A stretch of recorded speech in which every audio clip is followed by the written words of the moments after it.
എടാ നിന്ന അനങ്ങല്ലേ. എടാ നര പിഴുതതാ. ഇവിടെ നരയൊക്കെ പിഴുന്നോ നന്നായിട്ട് എത്ര നര വരുന്നറിയോ? എടാ എന്തോ ഇത് അമ്മ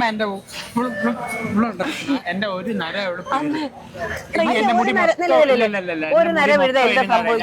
അമ്മ ഒരു നര പിഴുതു കൊടുത്തതിന് ഇവൻ എന്നോട് താങ്ക് യു സംഭവിക്കത്തില്ല ചിന്നു. പക്ഷെ പിഴുതുന്നത് അത്ര ശരിയല്ല. എങ്കിൽ പോലും ഒരു നര പിഴുതുകൊണ്ട് കൂടുതൽ പിന്നെ ഒരു നര പിഴുതുകൊണ്ട് ഒരിക്കലും കൂടുതൽ നര വരത്തില്ല. കാര്യം ഓരോ ഫോളിക്കിൾസിൽ നിന്നും ഓരോ മുടികളും വരുന്നത് ആ ഫോളിക്കിൾസ് മാത്രമേ അഥവാ കണ്ടിന്യൂസ്ലി നമ്മളിങ്ങനെ വീഴുമ്പോൾ അത് ആ ഫോളിക്കിൾസ് മാത്രമേ ഡാമേജ് ആവത്തുള്ളൂ. ഇതിൽ നിന്ന് സ്പ്രെഡ് ചെയ്യത്തില്ല. അതുകൊണ്ട് നിങ്ങൾ പേടിക്കണ്ട. അപ്പൊ ഒരു ക്വസ്റ്റ്യൻ ചോദിക്കട്ടെ, എന്തുകൊണ്ടാണ് ഈ നര വരുന്നത്? അത് നമുക്ക് പാരമ്പര്യമാണ് പണ്ട് പറയാറുണ്ട്. പിന്നെ വൈറ്റമിൻ ഡെഫിഷ്യൻസി ഉണ്ട്. പിന്നെ സ്പ്യൂരിയസ് ആയിട്ടുള്ള കെമിക്കൽ ചേർന്ന ഷാംപൂ പണ്ട് കാരം തേച്ചിട്ടാണ് പലരും കുളിക്കാറ്. ഇപ്പോഴും അങ്ങനെ കുളിക്കാറുണ്ട്. പിന്നെ സോപ്പുകള്, പിന്നെ PPD ചേർന്ന കളറുകളൊക്കെ ഉപയോഗിക്കാറുണ്ട്. അപ്പൊ ഇതൊക്കെ ഉപയോഗിക്കുന്നതുകൊണ്ടാണ് ഇങ്ങനെയൊക്കെ വരുന്നത്. കുഴപ്പമില്ല, ഒരു കുഴപ്പമില്ല. Sorry, thank you. ഇതിനൊരു റെമഡി എന്ന് പറയുമ്പോ ഇപ്പൊ നിങ്ങള് 1-2 നരയൊക്കെ വരുമ്പോ അത് എത്ര കാലത്തോളം നീട്ടി കൊണ്ടുപോകുക. അതായത് നമ്മൾ വേറെ ഒന്നും ചെയ്യരുത്. ഹെയർ കളർ ഉപയോഗിക്കുക, ഒന്നും ചെയ്യാതെ പിഴിയുകയും ചെയ്യരുത്.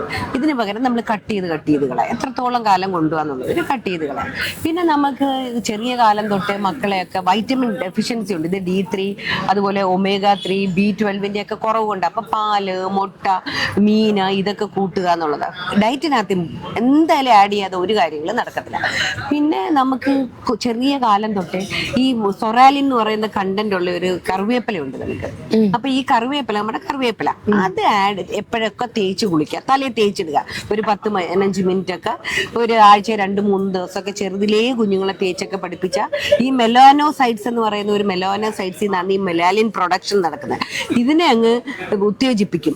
മെലാലിന്റെ പ്രൊഡക്ഷൻ കുറേ കാലത്തേക്ക് ഇത് പോകും, കുറെ കാലം. അപ്പം ഇത് ഇല്ലാതാവുമ്പോഴാണ് നമുക്ക് ഗ്രേ ഹെയർ കൂടുതൽ വരുന്നത്, പ്രൊഡക്ഷൻ കുറയുമ്പോഴാണ്. അപ്പൊ എന്തായാലും എനിക്കും ഉണ്ട്, നിനക്കും ഇല്ലേ?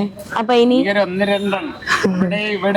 കുഴപ്പമില്ല, ഇത് എല്ലാവർക്കും ഉണ്ടെന്ന് ഇപ്പോഴത്തെ കാലത്ത്. പിന്നെ നമ്മളൊക്കെ പിള്ളേരൊക്കെ പിന്നെ കുഴപ്പമില്ല. നിങ്ങളൊക്കെയല്ലേ ജങ്ക് ഫുഡ് കഴിക്കുന്നത്. ഞാൻ അങ്ങനെ ജങ്ക് എന്തായാലും എല്ലാവരും ഫുഡ് ഒരു പ്രധാനപ്പെട്ട കാര്യം. ഈ പറഞ്ഞതൊക്കെ നോട്ട് ചെയ്യുക. സോ അടുത്ത ടിപ്പുമായിട്ട് വരുന്നത് വരെ ബൈ ബൈ.